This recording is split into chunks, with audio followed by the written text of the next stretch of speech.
We should all realistically be prepared for Donald Trump to try and punish this country for the election results today. After all, the election results were a resounding condemnation of Trumpism. Virginia governor, lieutenant governor, and attorney general all flipped blue. Blue mayors in multiple Ohio cities. J.D. Vance's brother losing in the Cincinnati mayor race. Donald Trump endorsing Andrew Cuomo, who lost handily to Zoran Mamdani, a Democratic socialist. Proposition 50 passing in California. And loads of other races. Yeah, we should all be expecting Donald Trump to be crashing out. We should all expect him to lash out at us for what happened on election day today. He will interpret it as a narcissistic injury. He will interpret it as a personal insult and offense to himself, because that's what fragile narcissists do when they don't get their way. This is what Donald Trump does, right? Because the only thing he understands how to do is threaten and intimidate and shake down, to bully people. Right, so this is the threat Trump issued ahead of the election yesterday. Virginia and New Jersey, remember this, a vote for a Republican means substantially lower energy prices. A vote for a Democrat, especially these two losers who are running, means a doubling, tripling, and even quadrupling of your energy costs. That's not true. It will not be sustainable, and you will rue the day that you voted to destroy your life. Failing to vote tomorrow is the same as voting for a Democrat. So Democrats got elected in both Virginia and New Jersey for the gubernatorial seats, also lieutenant governor and attorney general in Virginia. He thinks that that's a display of power. He doesn't understand the way it is highlighting his tremendous fragility. He doesn't understand the way that it is showing the entire world how incredibly weak he is. I know he wants you to think he's all big and all powerful. And I know, like, you might say, Angela, he's the president of the United States. Of course he's big and powerful. He is profoundly weak. This is an incredibly weak regime. Startlingly weak. We got to get our shit together and stop this mess. We are getting our shit together, y'all.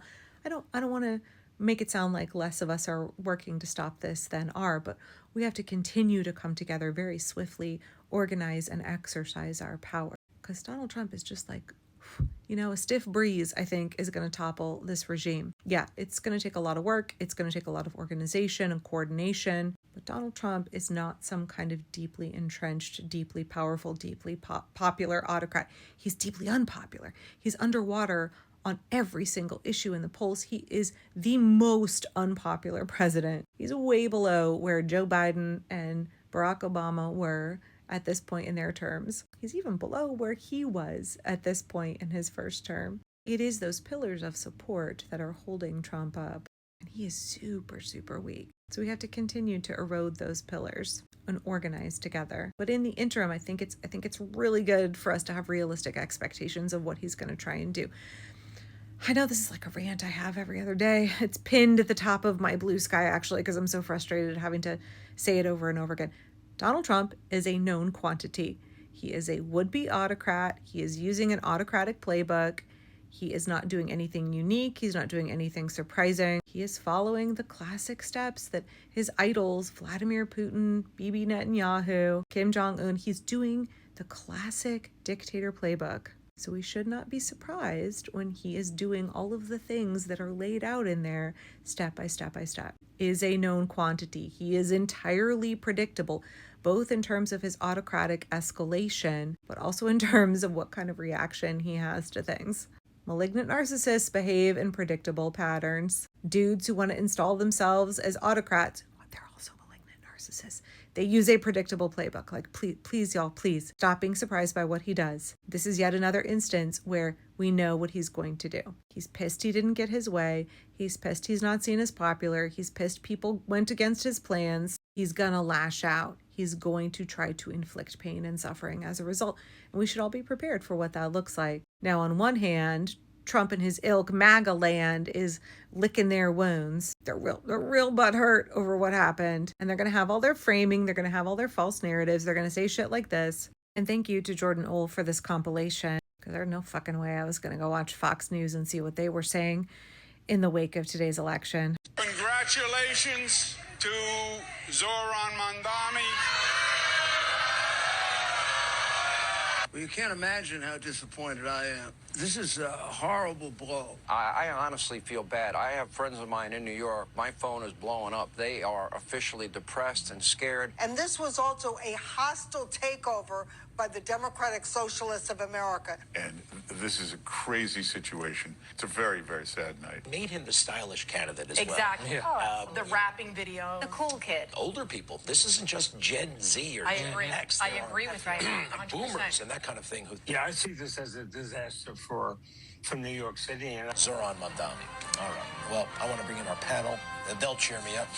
Right. The level of butthurt that's going to happen on right-wing media for the next several days is going to be, on one hand, really entertaining, but I think it will also stoke Donald Trump's ire because we know he watches Fox News obsessively. And they're all playing to an audience of one, right? They're really playing to an audience of Donald Trump.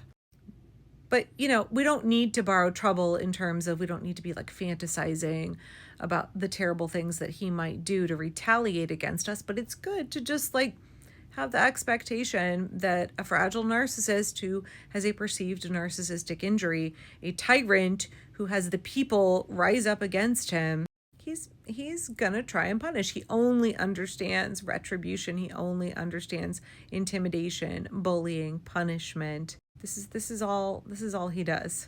And a man who is trying to dismantle American democracy just got smacked down hard by a functional democracy. Yeah, he's gonna be having a fit over this. Just be prepared. We know that it's coming, so we don't need to freak out over it. We don't need to be like, oh my God, this is the end of all. No, this is predictable. This is a sad man.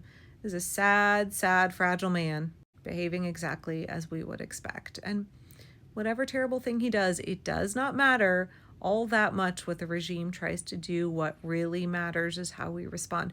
And because we know that he's going to try some shit, we know that he's going to try and make us feel pain, to try and punish us for what happened today. We know how to shore ourselves up. We know how to deal with it. We know how to gray rock it and be like, oh, okay. Yeah. That's nice. We know it's coming. We don't need to overreact. We don't really need to react all that much at all. We can let it roll off us like water off a duck's back. We're not going to give him any victories. We're not going to give him the reaction that he wants because we gave ourselves our own victory tonight, y'all. This is a victory for democracy. Democracy is still functioning.